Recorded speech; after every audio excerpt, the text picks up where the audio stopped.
It's Monday, April 14th, 2025, and this is episode 333 of You Can Bet On That.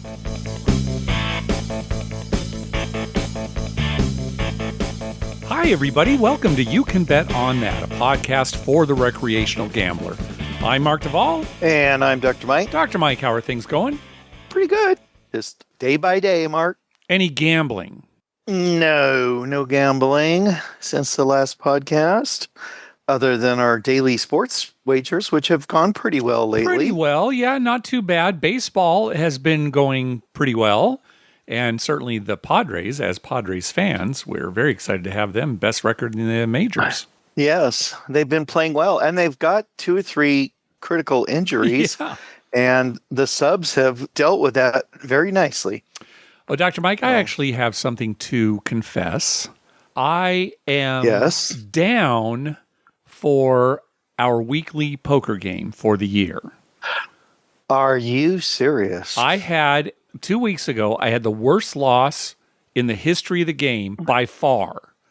I mean, I blew away my Are you serious? Yeah, just terrible. Worst loss for you or worst loss for anybody? Oh, for me. Oh, yeah. Oh, okay. Just for me. When you said worst loss in the history, I'm like, oh my God, that's pretty big. No. In fact, 51 other times, somebody has lost more than I lost last week. Okay. My worst loss. So, yeah. No. Your worst loss. Okay. But it does put... That was really shocking. I was ready to stand up here. Yeah, I don't know how that could happen. Now, I'm up for poker for the year thanks to Dave's tournament, because I won that. So I'm still up for poker. But for our weekly Tuesday night game, I'm down. Usually this late into the year, I'm not down. So we'll just see. Yeah, Maybe this will be my first losing year. I don't know. Well, it's only April. I know. You got a lot of year to go. What happened?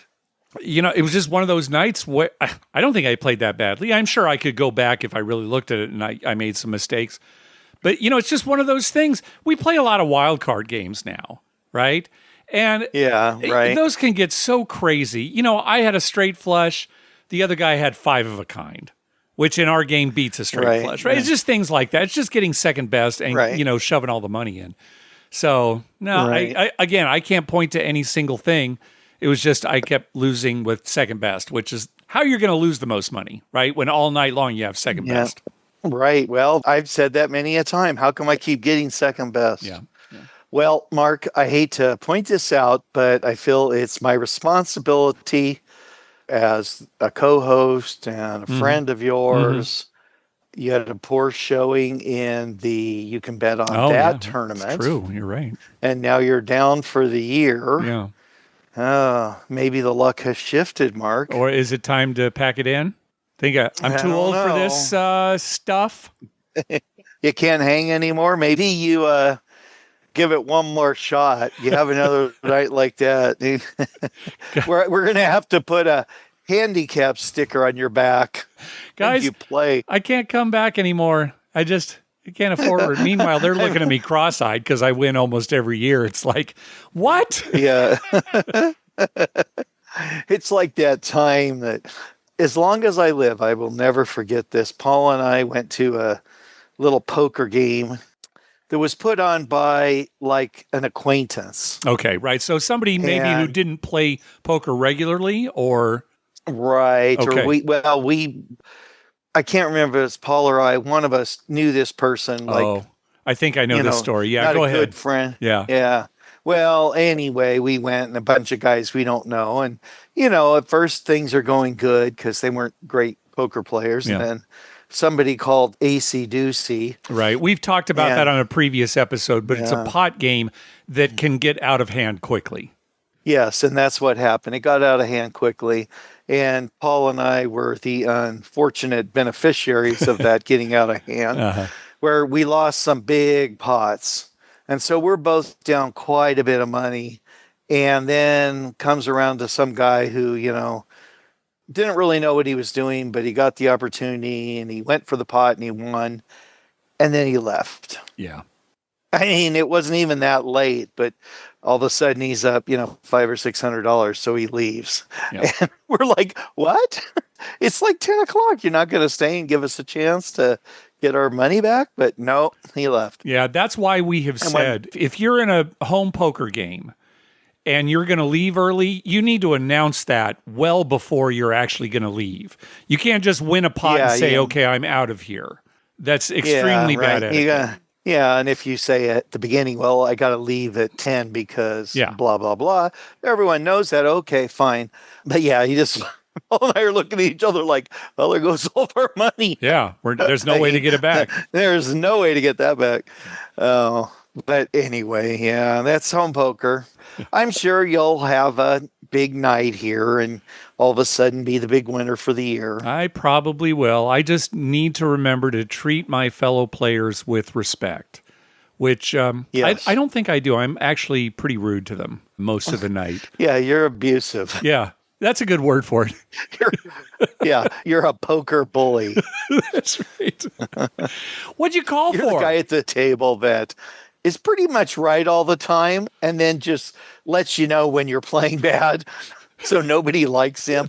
But they can't argue because he's right. So they can't argue, but it doesn't mean like they have to like you. Yeah, right. That's kind of right. All right. Anyway, more to come. We got an email suggestion from listener Scott. Let me read what he says here. I'm a new craps player and really enjoy playing and learning about the game. I know I have an addictive personality. No matter the hobby, I go all in on it. Sports, vacation planning, whatever. But I know there is more danger in going all in on gambling. To help keep myself in check, I've done something that might be helpful to other listeners. Within my iPhone, in the Find My app, whenever I arrive at my local casino, my wife gets a notification. This helps put some social pressure on me not to sneak down to the casino every opportunity I get.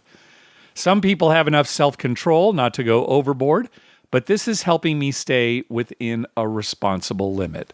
So there you go. If you don't trust yourself or you want to, this is sort of like when a compulsive gambler self-excludes.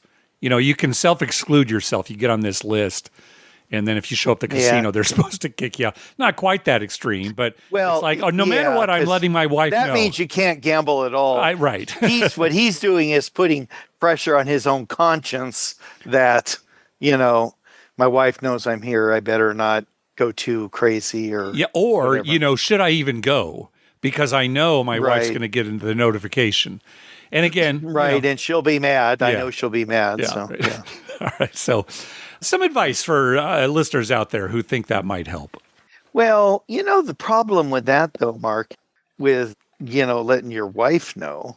I don't know. Just tell her you're going, right? And say, I'll try and be good. You just don't understand people with addictive personalities, do you, Dr. Mike? Well, I know, but... your solution just seems, just tell your wife. If it were that easy for some people, well, that is what they do. This is a little extra help. Little technology help. I tell my wife, and then she phones me when I've gone too far. Get home. When it's too late? You mean you've been there too long? She phones you? Too long, or whatever. Okay. No. She's my conscience because I don't have one when it comes to gambling. Yeah, there. Now you. Well, I understand that because people are like, oh gosh, I got to get this back, and the only way to get it back is to keep playing, right? It's like the guy leaving the poker game, Mark. I'm never going to get that money back. Yep. Well, if I leave the casino, I'm not getting back what I lost already. So you get caught up in that loop. You do, and this is a way to try to help. Yeah. It's a time loop, kind of like on Star Trek. It's exactly. Yeah, that's what I was going to say. It's like a time loop on Star Trek.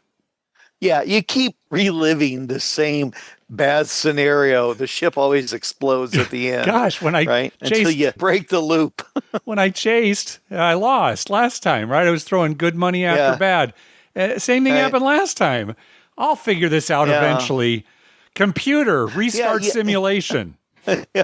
Well, you have to have like data or somebody who can figure out that you're in the loop to begin with. Most of us can't even figure out we're in the loop, Mark. Yeah. Okay. Well, I think we wrapped up that subject quite nicely. Yeah, listen. All right, Dr. Mike, we got an email from a listener who works at Hard Rock Casino in northern Indiana, where they've got 2 new games that they've started dealing. One is called Knockout 52, which is interesting enough. I heard about this game actually several months ago. The Wizard of Odds did a video on it, but it's just much too hard to describe on an audio podcast. It's actually not that hard once you see the game and how it's played, but to try to describe it on the podcast, I'd be crazy. But the other game they're introducing is Lucky 9, and that's way easier to explain. I'm laughing at your first one. Is this like that game we play in the plane where you say, "Is it anyone's birthday?" Yeah, boy, we haven't played that in a long time. You and I haven't been on a flight in a long time. Yeah, I'm not sure how it goes. Is it anybody's birthday? And I can't remember the rest of the rules, but ultimately all the cards end up on the floor of the plane. Yeah, it's like 52 card pickup. Yeah, it's very similar. You have to yell, it's a variation. Is it anyone's birthday? The minutiae of the game is hard to explain on a podcast. I've always had trouble on a plane, with the minutiae. And on a plane, it's hilarious. Yeah. Sir? Why are there cards everywhere? Next thing you know, you're strapped down with about 8 seatbelt extension things.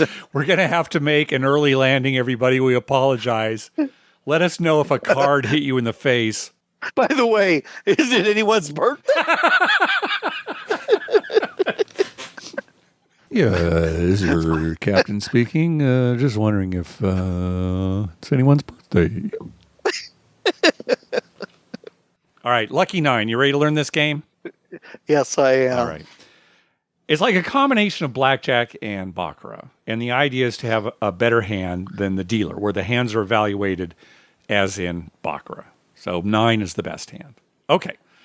So before the game starts, the player makes a wager. And this is a case where all players are playing against the dealer.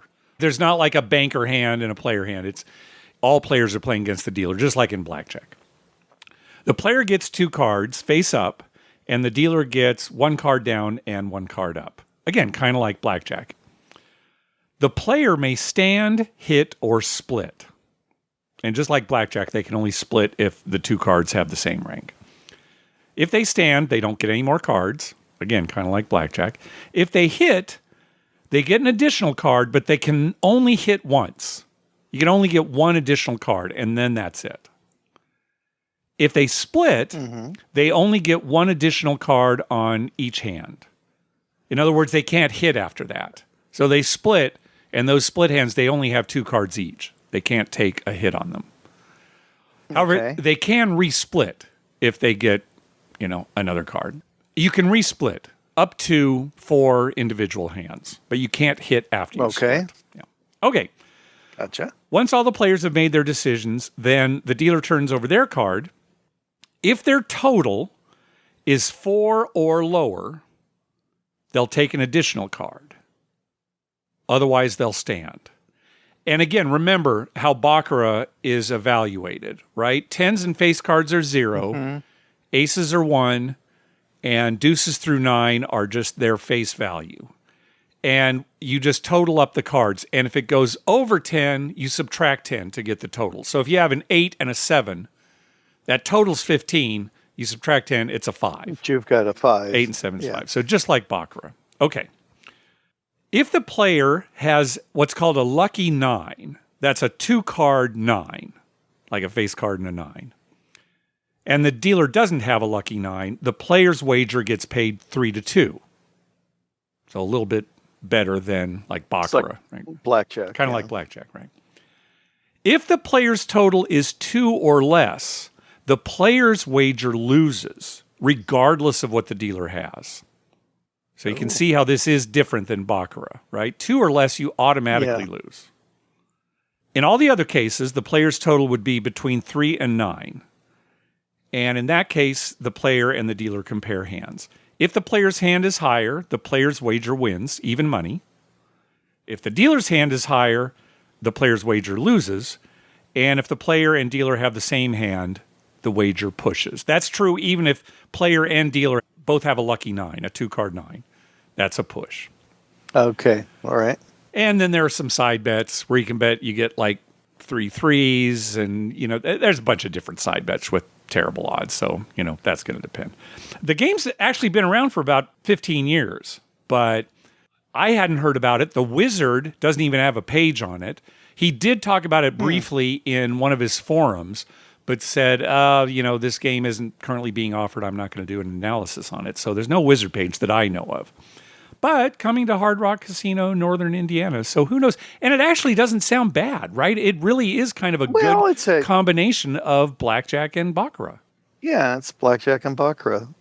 We'll see how appealing it is to like baccarat players or just blackjack players. Yeah, if you're a blackjack player, maybe you'd rather just play regular blackjack. That's a good question. Who would like this game better, a regular blackjack player or a regular baccarat player? I imagine a regular baccarat player. You think so? Because I was thinking blackjack. Really? Yeah. Because I don't know, baccarat players, they seem really passionate. More passionate than blackjack players. That is true. Yeah, that is true. I might be wrong, but... Well, it seems to me like it's going to be a game that appeals to people who aren't regular blackjack or baccarat players. Okay. Yeah, I'll give you that. Some guy going to the casino is like, oh, that's interesting. And, it's different. I'll play that. Yeah. And again, since there's no Wizard page, and certainly I didn't try to figure out the basic strategy, so it would be interesting. When do you hit? When do you stand? In some cases, it's going to be obvious that your total will dictate. But are there some questionable ones when you can see the dealer's up card where maybe, hit and stand would be different? And splitting nines. I mean, at first it's like, oh, great, split nines so that you can get 2 nines. But you've got an 8. with 2 nines. So it seems like you wouldn't split that. I don't know when you'd split. I haven't thought about it too much. So yeah. Well, I'm sure somebody, if it catches on, somebody will figure it out. Oh, it won't catch on. But it's interesting. You don't think so? By the way, I was reading the other day about a lot of casinos going back to 3-2 blackjack. Yes, good. I'm glad you brought that up because the Strat in Las Vegas was talking about it. The headline was something like, Casino adopts rules that are better for the player. And I kind of laugh because, they're going back to the rules that had been around for years, right? So. Yeah, right. But maybe you're going to see a paradigm shift there. Maybe they were losing players and, they just got to get players back. I mean, maybe. Even if they have to pay a little more on blackjack, they need the players. Yeah, it's a good trend. Anyway, Lucky Nine, again, I was reading an old forum on Wizard of Vegas. I sometimes say Wizard of Vegas when I mean Wizard of Odds, but Wizard of Odds has a forum called Wizard of Vegas. And they were talking about Lucky Nine. Again, this was about 15-year-old post. And in the post, again, this is like 2011, it said, they're going to be bringing this to Harrah's, Southern California soon. So maybe they dealt it there while we were playing there, but we just couldn't pull ourselves away from the craps table to notice. It was probably right before we started the podcast. Oh, maybe, so, yeah. Well, if they did, we didn't see people lining up for it. No, we certainly didn't. Well, Dr. Mike, Anzac Day is coming up. Have you heard of Anzac Day? Now, you lived in Australia for a while. Holiday, yeah. Yep.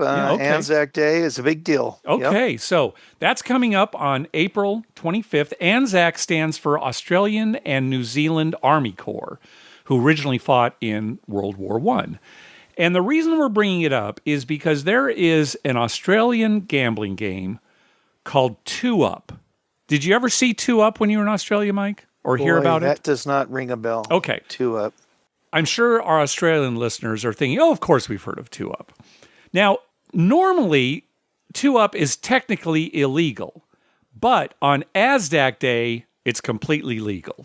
It's like an homage to the troops who were playing in World War I. Apparently, they played it quite a bit. Yeah. A lot of people, not so much Australians, but people living in Australia who aren't native Australians think that Anzac Day is like a Independence Day, like in America. Like July 4th, yeah. Yeah, and it's not. It's more like a Memorial Day. Yeah. Well, 2 Up is a relatively simple game where 2 coins are thrown in the air and players bet on whether they'll both be heads or they'll both be tails or they'll be one of each. And it really is that simple, but there's a lot of ritual associated with it. The person who flips the coins is called the spinner. And they use this small piece of wood called the kip to flip the coins. It's got little indentations in it where you put the coins. Both coins are flipped at the same time, right? And then they flip up.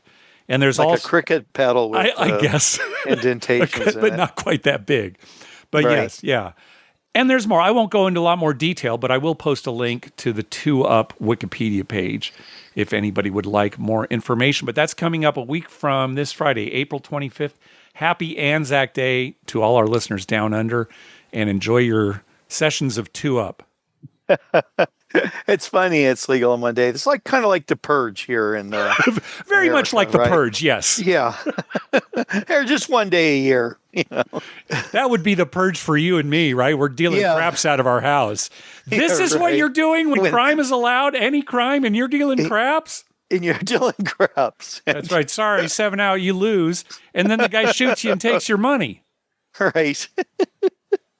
It's a risk, but it's what we do. That's what we do. Hey, thanks to everyone who's been clicking through our Amazon link. Remember, whenever you're going to buy something through Amazon, please go to our page first, youcanbetonThat.com, and click through our Amazon link towards the top of the page. That means it's time for voicemails. First up is Nick. Hi, Mark and Dr. Mike. This is Nick in Kalamazoo with a quick trip report.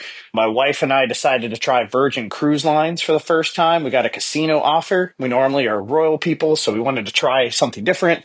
It's also 18 plus, better food, etc. Kind of fit what we were looking to do over my wife's birthday.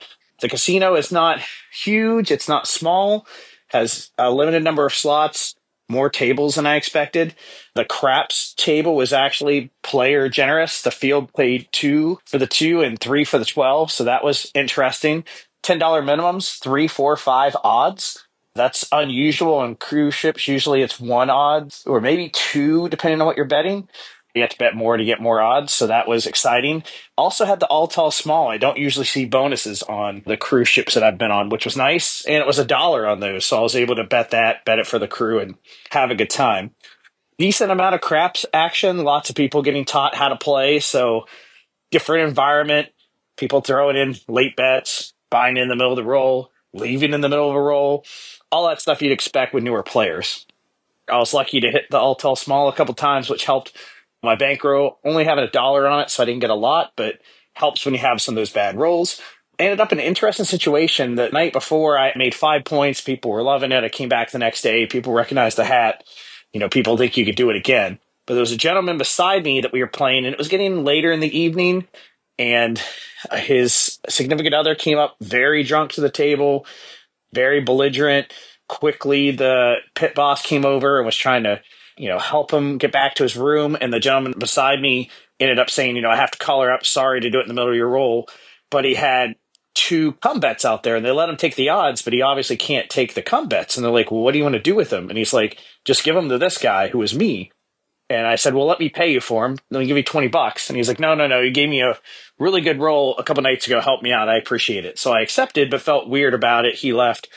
I ended up putting max odds on the come bets and hitting them and kind of felt bad about it. Next day I see him.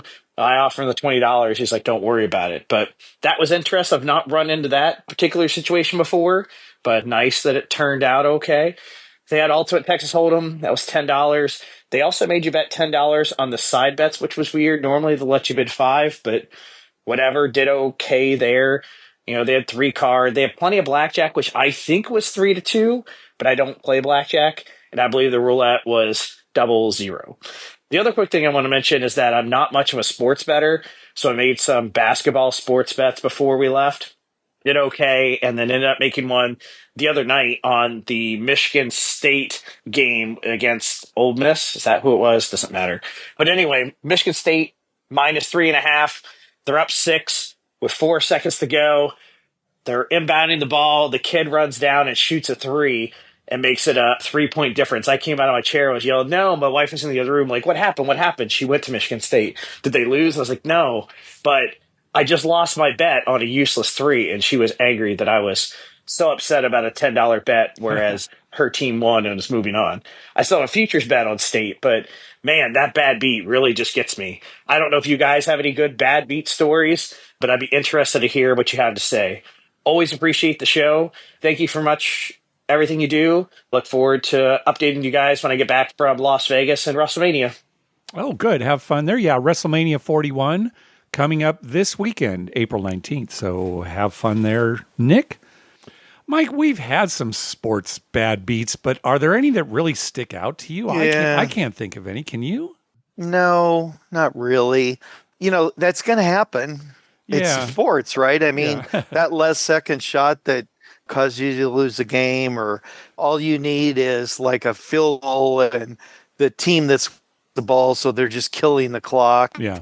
even though they're on the 10-yard line or something, right? Right. The worst feeling I had, though, was we were in Vegas for a playoff game. I don't remember who I was with. I mean, it was probably you, but it might have been someone else. But the Chargers were playing Baltimore. And I was going in and out of the sports book. This was back before they really had a lot of monitors, like Out on over the floor. tables, Yeah, a lot yeah. of TVs. So I was playing, but then running in there every once in a while to watch a little bit. And it was a huge pro Baltimore crowd. And I'm wearing my Charger stuff. And there was one guy who was just totally obnoxious. And I think the Chargers lost that game. It was a close game, but they lost it at the end. And not that I lost a bunch of money that I had bet like $100 or something on the Chargers, but it was just the crowd. That to me was a bad beat. That one I'll never forget. Being like, we're in Vegas, and Yeah, I'm you'd the guy think there'd be wearing the more Charger Chargers hat. fans. Yeah, because it's so much closer. Right. And it was just full of Baltimore people. So just bad luck, I guess. Yeah. Well, if you're interested in Bad Beats stories, sometimes on SportsCenter they'll have a segment called Bad Beats. And every once in a while they'll actually have an entire show called Bad Beats on ESPN. So check the You Can Bet on That TV listings for date and times. There you go. Good. That casino on the cruise ship sounded pretty good. I don't usually hear about casinos with that good of player roles or for craps especially. Yeah, you don't. No. They have you trapped, right? They can pretty much offer anything they want if you want to play. Yeah. It's either that or go watch a third run movie in the theater or. Well, good. Virgin Cruise Lines. Thanks for the report, Nick. All right, next call. Hey guys, how's it going? I called in about a week ago on this topic of getting overpaid at the casino. Well, this weekend I had the biggest overpayment I've ever had. I had 2 complimentary nights at an unnamed casino for obvious reasons. I bought in for $3,000, which I usually do at the craps table. I played for probably an hour and a half. I'm having a good time, doing some winning a little bit. At the end of my session, I decided to color up, so I put my chips down. The dealer counts my chips. I have about 2,700 in black, 700 in green, and about 100 red. So he counts it all up, and he says 35.56. So I made 5.56. He counts it again. He says 35.56. Do you see it? And I said, yep, I see. I agree. Then he turns to the box man, and he says 35.56. And the box man, who's busy on the computer, turns and just glances for a second, and he goes, yep, 35.56, send it. So the dealer reaches to the middle of the table. He assembles 2 stacks of 3 purple chips with 1 additional purple chip off to the side, and then the spare change. And again, he says 35.56, and he sends it out to me, and I pick up the chips.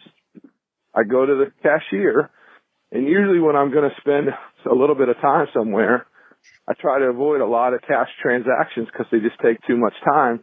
So I usually keep 3,000 in chips for my next session. Well, I cut out 3,000 to put in my pocket, and instead of having 5.56 left, I have 15.66 left. I'm thinking about what happened. Was there a mistake? Did I miscount? And I'm like, no, he said it multiple times, 35.56. Somehow they gave me $1,000 extra dollars. Now I'm thinking about, I'm paranoid all weekend because, they really track the $1,000 chips, $500 chips, and even the $100 chips. And I'm thinking somewhere when they do a count, they're going to find out they had that overpayment or that they have some short chips. But it never happened. Luckily, because of that overpayment, I had a small win this weekend of about $500. So sometimes you can get lucky that way, guys. It's funny because the caller said that he saw him cut out basically 7 $500 chips, right? Which is $3,500. So who knows what happens? It does remind me of when something very similar happened to me at the Mirage years ago, where it wasn't until I got up to the cashier. I didn't tuck away any chips. I cashed out for everything. But when I got up there, I had like $500 more than I expected. And by that time, I was far away from the table. Never really did understand what had happened, but yeah. Yeah, maybe that was a dirty stack. Maybe a couple of those fives were $1,000. Yeah, something right at the bottom. Yeah, who knows? Well, and you've seen it where they sometimes stack them up, mostly again your favor, like they're kind of cut out 5 chips and they cut out 4. It was one of those situations where you thought he was cutting out 3 and 3 and he cut out 4 and 4. Mike, doesn't it seem like that happens way more than it should? Now, I'm not saying it happens a lot, but you and I certainly see it enough, especially with big amounts, that it's like, wow, how is this getting past multiple sets of eyes? And thank goodness I was paying attention. Well, and a lot of times when there's a lot going on, like let's say there's a big roll and then 5 people on each side want to color up. Yeah. They're trying to move the game along, and that's when mistakes happen. Yeah, you got to watch, make sure they don't like take your stack and shove it into the bank, right? Something like that. Right? Yeah. I mean, I've seen some weird things. So, and a lot of it's probably just they're under pressure to keep the game moving. Yeah. And, they got 10 people to color up, so they don't want to slow the game down and, blah, blah, blah. So, yeah, you got to watch your money. Yep. All right, next call. Hey, Mark and Dr. Mike. This is Nick from Colorado. I was calling in with a trip report. I just landed a few hours ago. So we stayed at the Flamingo for the first night, and then we moved down to Circa for the next 4 nights. And here's a tip for people. Do not upgrade to the stadium swim view unless you like heavy thumping bass playing starting at 7:30 and until midnight. But gambling was pretty good overall, a little uneven. Craps was just that. I had some good luck at Pai Gow, played Pai Gow a couple of different places, including at the Palm, where I hit 4 of a kind. And then I also played at Resorts World. I hit a Royal Flush there, so I was very happy about that. And we also played a little bit at Fountain Blue, which has a $25 table. I mean, it was Sunday afternoon, so I'm not sure they have it all the time, but they had a $25 table, and that was a great place to play. Overall, we played quite a bit of video poker, some at Resorts World, where if you go to the sports book, they have local craft beer that they will comp you. Overall, it was a great weekend. Checked out Rio, Gold Coast, Sun Coast, so we were kind of all over. Saw a great comedy show at the Rio. The remodel of the Rio is great. They're halfway done, so the other half was kind of like a warehouse, and we went up to the Voodoo Lounge on the 51st floor, which gives great views, and they were giving away 2-for-1 drinks, so it was a great trip overall. Gambling, not so great. Lots of fun, though. It was fun to hit some big bonuses on Pai Gow. Have a great day. Bye. All right. Thanks very much, Nick. Good. Nice report on Las Vegas. Yep. Sounds like a good trip. Yeah. Don't upgrade to the stadium swim view. Good advice at Circa. If you're going to go to bed before midnight, that bass. You haven't been out on stadium swim, but that volume is loud. Is it? Yes, it is loud. Well, I can imagine. They want it to be, right? Yeah. Whenever you want to simulate that there's more people and it's a bigger party and everything, just turn the music up. Yeah, really. And in our heads, we think, oh, man, it's going. That's the place to be, right? Yeah. So that's why it's always loud. All right. Raymond is up next. Hey, Mike and Dr. Mark. Mark and Dr. Mike. It's Raymond. I just had something interesting happen at the craps table. I thought you'd want to hear and see what your take on it is. Someone was betting $18 placing the 4, and it hit. And the dealer didn't know how much to pay him. She's an experienced dealer. She was arguing that he should get paid $31, but the box said just $30.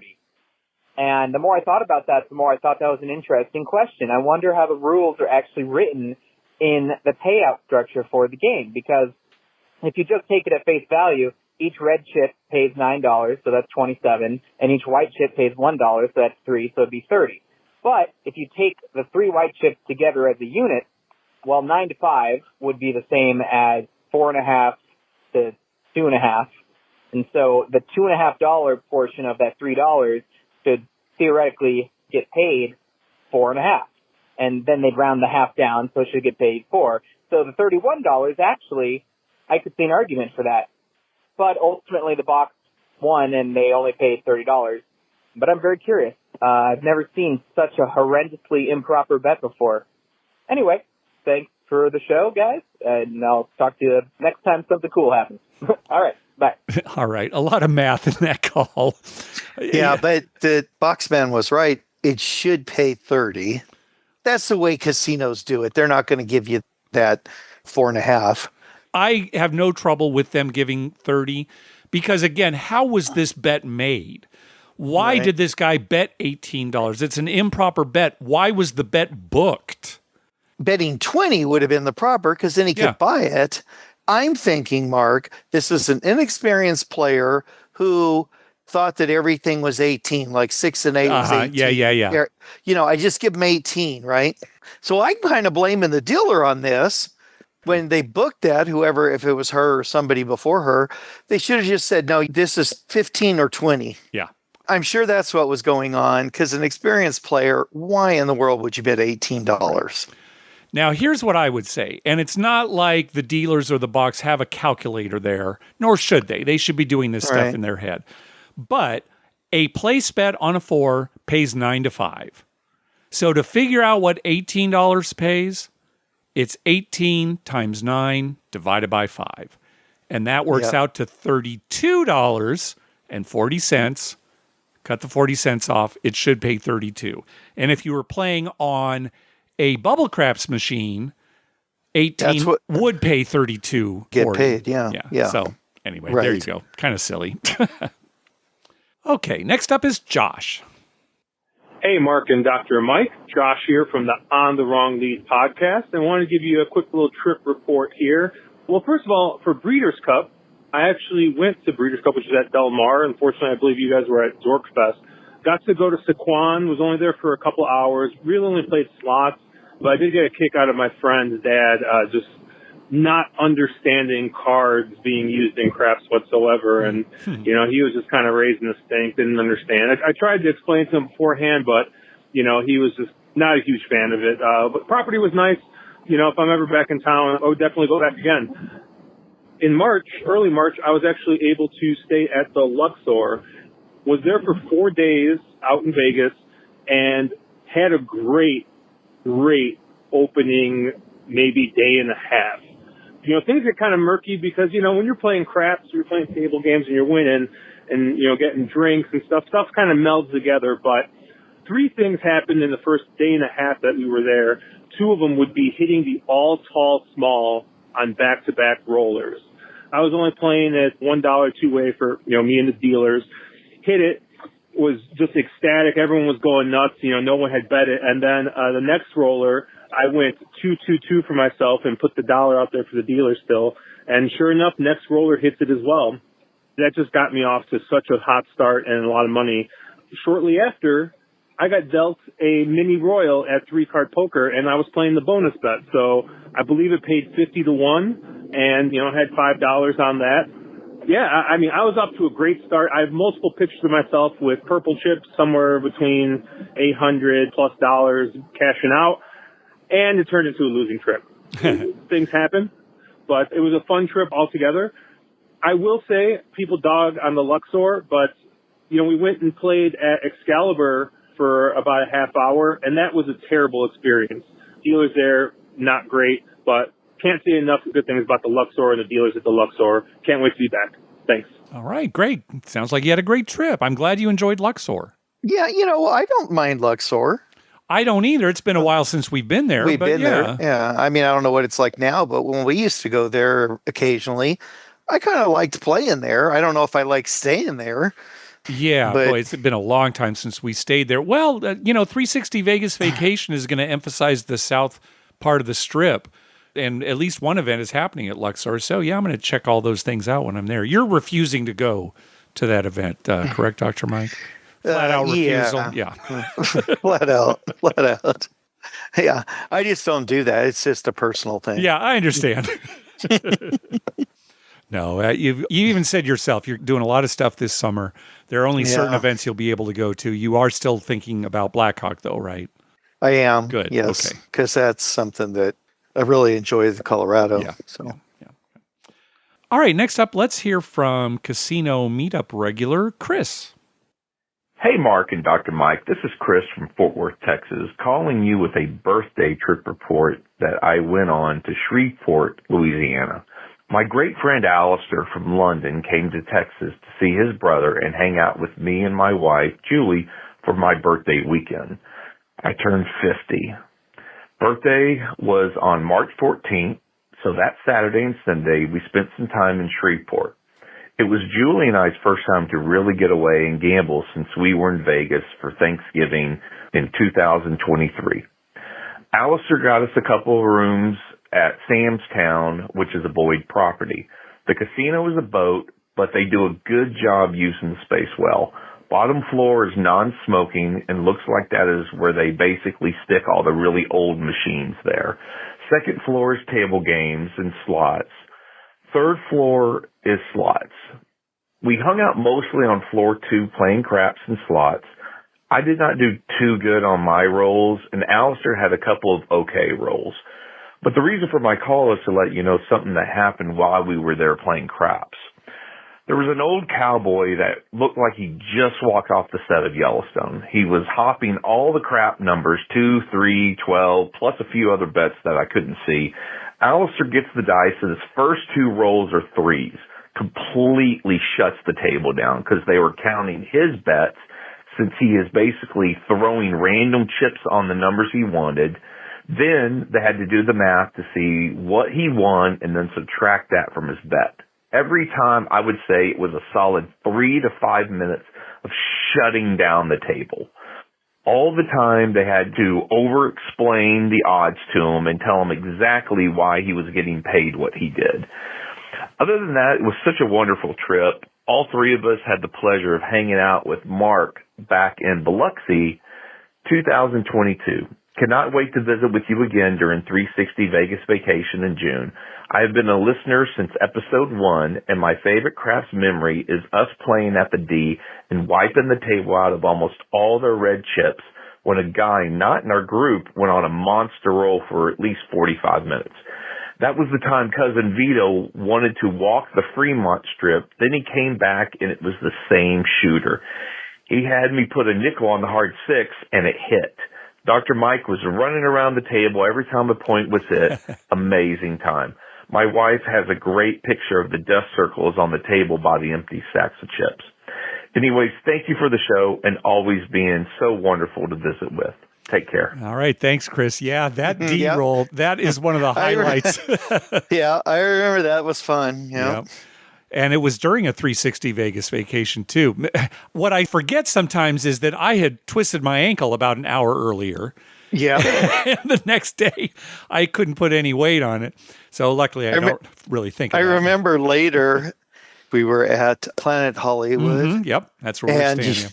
You were trying to go get some medicine. Oh, just the pharmacy. You were going to get a wrap, I think. I was going to get a wrap, right. Yeah. Pharmacy's around the corner. Yeah, I had to walk down there. Meanwhile, you're at the table.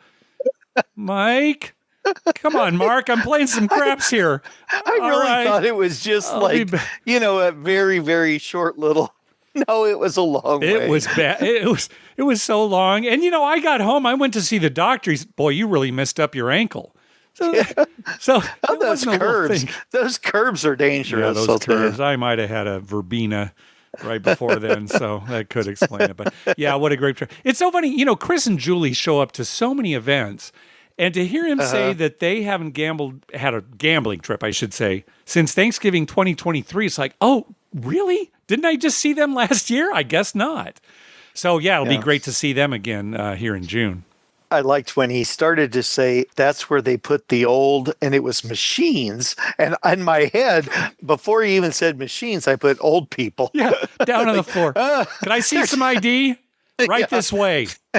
Yeah, you're here. This is where you play. Well, old machines, if it weren't for the non-smoking, then I would say, yeah, it is all a bunch of old people. Right. But old people are just as likely to smoke as anybody, maybe more likely. More likely, probably, yeah. All right, let's hear from Uncle G. Gentlemen, this is Uncle G calling in from Massachusetts. I am in Las Vegas right now. Today is my first day of what's going to turn into like an 8 or a 10 night trip. So I'm calling in night 1. I arrived in town early this morning and I just started gambling right away. Great day, enjoyed the sunshine, connecting with dealers that I haven't seen in a while, and bartenders and servers, and had a good time gambling and drinking all day. And it's time 7, 8 o'clock, and I said, I'm going to go check out the room. I just dropped my stuff off and take a little break. And I realized I'm down about $400, probably $300 of gambling and $100 of tipping. And I said, oh, it's not bad for a good day of gambling. There was no big losses. Everything was fine. And, you know, I got a little energy left in me. I wouldn't mind a few more drinks and some more playing. Let me see if I can get back to even for the day. And I realized that means that maybe I'm going to drop, you know, and end up down 800 for the day, or maybe I'm going to end up even, whatever. I go back out realizing that's the chance I take. And I sit down and I play video poker, put in $100. I'm playing $5 hands, and I'm just winning everything I touch. 4 of a kind, full house after full house. And I immediately go to like $280. So I cash out, give the bartender a decent tip. I'm looking around and I see a $25 blackjack table that pays 3-2. So there's a couple guys playing. I sit down and I win like 4 out of 5 hands. And then all of a sudden I get 2 8s versus the dealer showing like a 9. I split the 8s. I get 2 3s. I double those. I get 2 face cards. I get 2 21s against the dealer 19. And I collect all my money. And I'm just sitting there kind of dumbfounded. And I go, color in. And a couple of guys are at the table. They go, what are you doing? And I go, I'm coloring in, man. I was trying to get to $500, but I was at $475. So I took $200 buy-in. I'm at $475. And I said, you know what? That's good enough. I'm going to wake up tomorrow morning up instead of down. Took a long time to learn that lesson, but it certainly helps me. Leave up. Up instead of down when you wake up. That is good advice. Yeah, you know what? It's still hard to sleep that first night. That's Because true. if you're up, you're itching to go back. And if you're down, you're itching to go back. I love 10 nights. 8 to 10 nights. Come on. Can you imagine either one of us going that long to Las Vegas?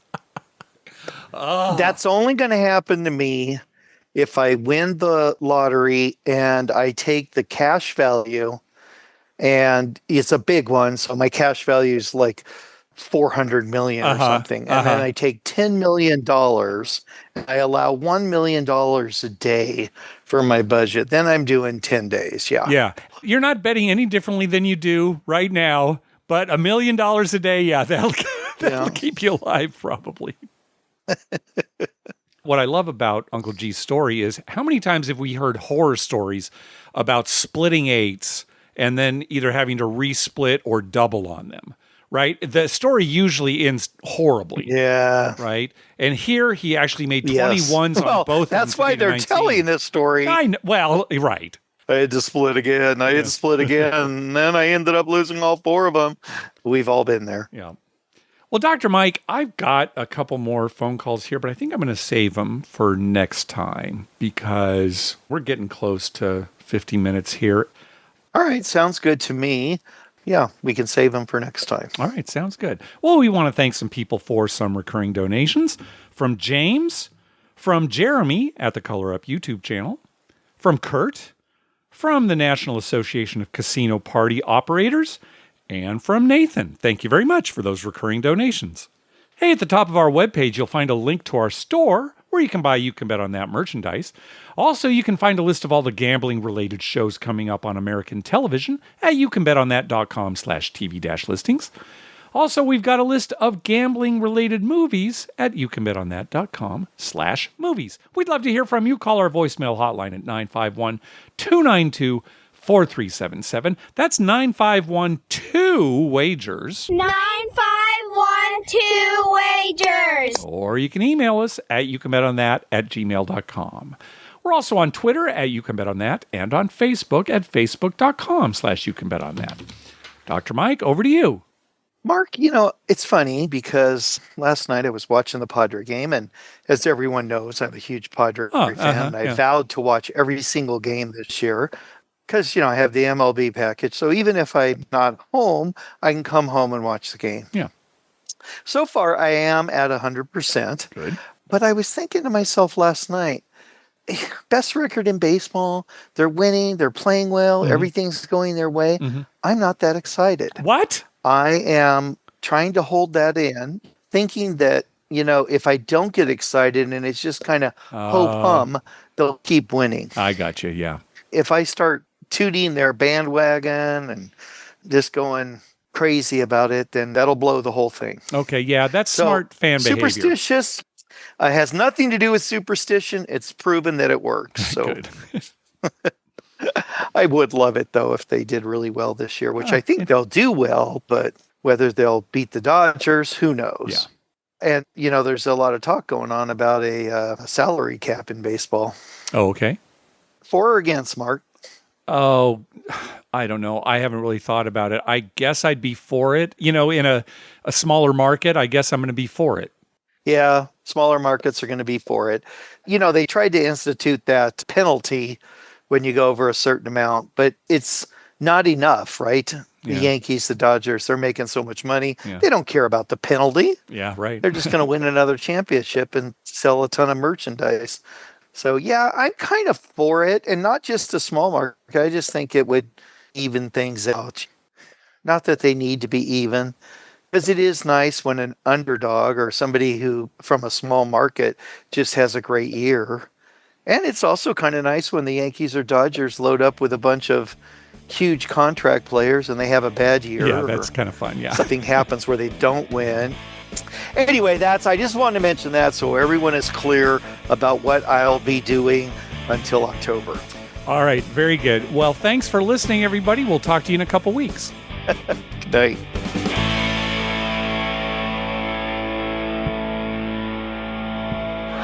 I'm so excited! Did you see the ring? Oh my God. I can't wait to tell my parents I'm marrying a doctor. He's a dentist. What? It doesn't matter. The invitation will still read Dr. and Mrs. What's his last name?